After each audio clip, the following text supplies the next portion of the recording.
வணக்கம், நான் உங்க அடேகர்.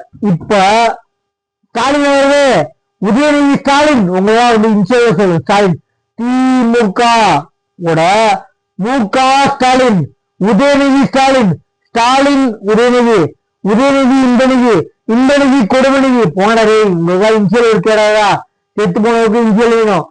தமிழ்நாடு அரசு பேருந்துக்கு தூக்கிடுங்க. தமிழ்நாடு எல்லாம் போடு சொத்து, உங்க போடு சொத்தா? பிளான் கூட வச்சிருப்பாரு முக ஸ்டாலின். அவங்க அப்பா பேர் வைக்கிறான்னு, அவங்க தாத்தா பேர் வைக்கிறான்னு. நான் சொல்றேன், நடக்கிறது வேறையா போயிடும்.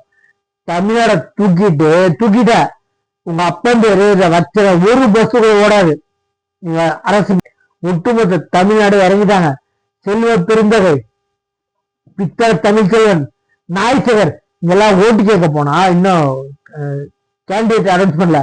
அதுக்கு முன்னாடி ஓட்டு கேட்கறதுக்கு ஒரு ட்ரையல் மாதிரி போயிருக்காங்க. கேள்வி கேட்டு தெரிச்சு துணியக்கான கோவணத்தை புரிஞ்சு ஓடி வந்துட்டாங்க 3 பேரும். நல்லா புரிஞ்சுக்கோ. இந்த 2024 எலெக்ஷன்ல எத்தனை தொகுதியில தெரிச்சுக்கிட்டு ஓடப்படுறான்னு பார்ப்போம். இவன் கேள்வி கேட்டா ஒருத்தருக்கு பதில் சொல்ல தெரிய துப்பு இல்ல, வக்கு இல்ல. ஏன்னா அவன் திமுக கார. நல்லா புரிஞ்சுக்கோ.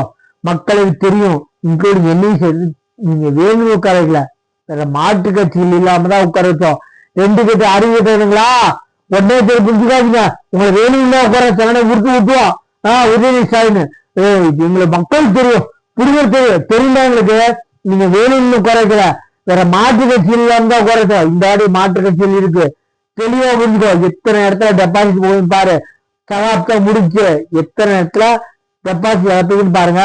சகாப்தம் திமுக சகாப்தம் முடிச்சு 2021. சரிங்களா?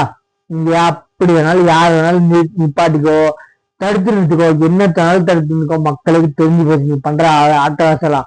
சிறுபான்மையிற்கு நீ என்ன நாடகம் பண்ற தெரிஞ்சு போச்சு. இத குடும்பமா பண்ணிருக்கிறோம், அதுவும் தெரிஞ்சு போச்சு. நாடகோஷ்டி மட்டும்தான் நீங்க அப்படின்னு என்ன. நம்ம சேனலை சப்ஸ்கிரைப் பண்ண போற. இதுல இந்த வீடியோட இன்னொரு வீடியோ சேர்த்து போற ஃபுல்லா பாருங்க. நம்ம சேனல் சப்ஸ்கிரைப் பண்ண போறோம். முதலமைச்சர் ஸ்டாலினோட குடும்பத்தார் முன்னாடி வந்து அவங்க தாத்தா காலத்துல அவங்க அப்பா காலத்துல இருந்து இருப்பாங்க. எங்க அண்ணன் வீட்டுல யாரையாவது பாத்திருப்பீங்களா நீங்க? இன்னும் 1960-65 நுழைஞ்ச மாதிரி இருக்கும் ஒரு வீடு. எந்த ஆடம்பரமும் இருக்காது. இன்னும் ஒரு இன்னோவா காரில் தான் போறாரு. இவங்க வீட்டுல அந்த பேரன் இப்ப வந்திருக்கிற சின்ன பையன் இன்பன் உதயநிதி, அந்த தம்பி கூட 2-3 கோடி ரூபாய் கார்ல போறாங்களாம். அதான் கேக்குறாங்க. நாங்க கேட்போம், எப்படி இவ்வளவு காசு வந்தது உங்களுக்கு? எப்படி இவ்வளவு வாங்கி கொடுக்க முடியுது உங்களுக்கு?